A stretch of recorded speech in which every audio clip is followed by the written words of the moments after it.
प्रिय मित्रों, नमस्कार। आज फिर हाजिर हुए आपके सामने।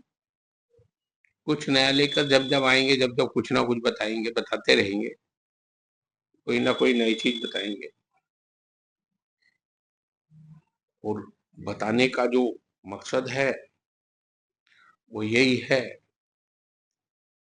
कि पहले तो भगवान से प्रार्थना करते हैं, सब पूरा संसार में सब लोग खुशी रहें, सुखी रहें, बीमारी से दूर रहें, भगवान का आशीर्वाद बना रहे।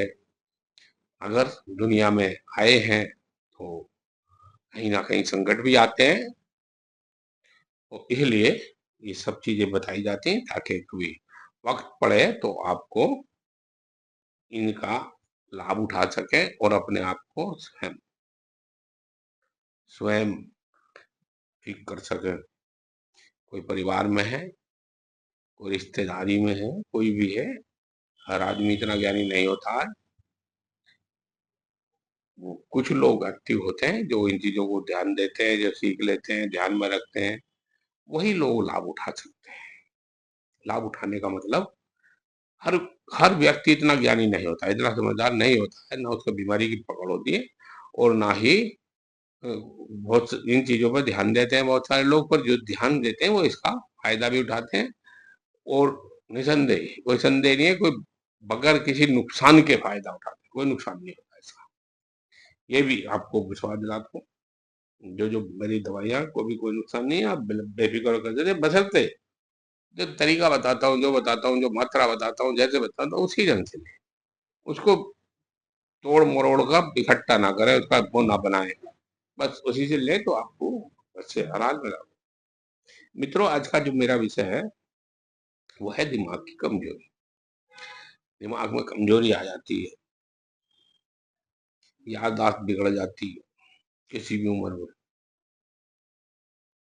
बच्चों के लिए तो बहुत अच्छी चीज है, जवान के लिए बहुत अच्छी चीज है, मगर ये नहीं कि बुढ़ापे में भी बहुत सारी ऐसे होते हैं। बुढ़ापा ऐसी चीज नहीं है, बुढ़ापा बहुत एक्टिव होता है, एक्टिव होना चाहिए बुढ़ापे में। बुढ़ापा ही तो है सब कुछ, नहीं तो पेड़ है, दरख्त है, तो उखड़ के ना गिर जाएगा फिर। जब तक है, जब तक खड़े रहो, तने रहो, चलते रहो। अगर दिमाग आपका सही है तो शरीर आपका सब कुछ सही है।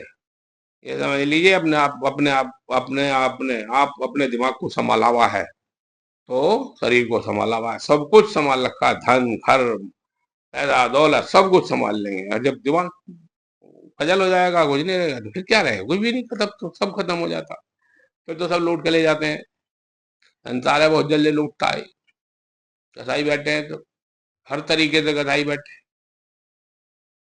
ये मत देखो कि घर में नहीं है, घर में बहुत होते हैं। देखते हैं कि बुढ़ा हो गया, बस लपेट लो। बुढ़ा कहते हैं तो माँ बाप भी नहीं कहता कोई कि लपेट दो, ठीक है, जब मरता रहेगा जैसा करेगा। तो इसलिए अपने दिमाग को एक्टिव रखिए मित्रों। मैं बताता हूँ, बहुत छोटी सी चीज बता रहा हूँ, छोटी बताता हूँ, ज्यादा महंगी नहीं बताता हूँ मैं कभी भी, बहुत कमी के साथ बताता हूँ, नहीं तो छोटी छोटी बताता हूँ। मित्रों, बाजार में मिल जाती है दालचीनी। एक वच आता है, वच, ये लीजिए वच।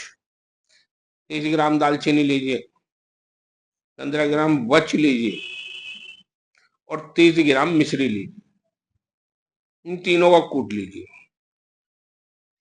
कूट के इनका चूरन बना लीजिए बढ़िया करके, बारीक करके बिल्कुल। अब आ गई है गर्मी। गर्मी में दालचीनी का तासीर गर्म होता है, इतना ज्यादा गर्म नहीं होता, पर हाँ गर्म होता। खाया खाई गर्मी में भी जाती है। गर्मी में आप इसको 4 ग्राम तक ले सकते हैं, मगर अब सर्दी में सर्दी में आप इसको 4 ग्राम तक ले सकते हैं। पर अब गर्मी आ गई, गर्मी में 1 से 1.5 ग्राम तक ले सकते हैं आप। जवान है तो 1 ग्राम लीजिए और बुजुर्ग है तो 1.5 से 2 ग्राम तक सुबह और शाम लीजिए दूध के साथ। पानी के साथ ले सकते हैं, पानी दूध नहीं मिले नहीं तो दूध के साथ लेंगे, बहुत अच्छा है, दिमाग को एक्टिव कर देगी, कहीं कोई नस है ब्लॉक हुई है, सब खोल देगी, सब बिल्कुल एक्टिव, याददाश्त बढ़ा देगी, दिमाग को ताकत लाएगी, बहुत ताकत देती है। आप ये कहेंगे कि हाँ, ये क्या चीज है ये, इतनी एक्टिव बना देगी, दिमाग को फिट बनाती है, बिल्कुल बहुत बढ़िया। जो भी करें बुढ़ापे में भी ऐसी याददाश्त हो जाएगी आपकी, फर्स्ट क्लास, एकदम याद रहेगा सब कुछ। तो आंख है तो सब कुछ है, नहीं तो मित्रों कुछ नहीं है संसार में, सब सब खत्म हो जाता है। इसलिए मैं तो यही बताता हूँ कि अपने आप को पहले एक्टिव रखिए, अपने आप को, अपने शरीर को सही रखिए। ये ना समझें आप, हकीकत है बिल्कुल, ये बाहरी दुश्मन है, घर में भी दुश्मन बैठे हैं, सब जगह, हर जगह, जहां जिसका मौका लगता है वही रगड़ देता है। और फिर बस पड़े हैं अपने खटिया में, पड़े हैं, परेशान है। तो इसलिए इन चीजों को देखते हुए ध्यान दे, अपने आप पे ध्यान दे, यही सबसे बड़ी दौलत, पहली दौलत यही है। आप स्वस्थ हैं तो सबसे बड़ी दौलत है, कोई नहीं है। मित्रों फिर मिलते हैं, तब तक के लिए नमस्कार।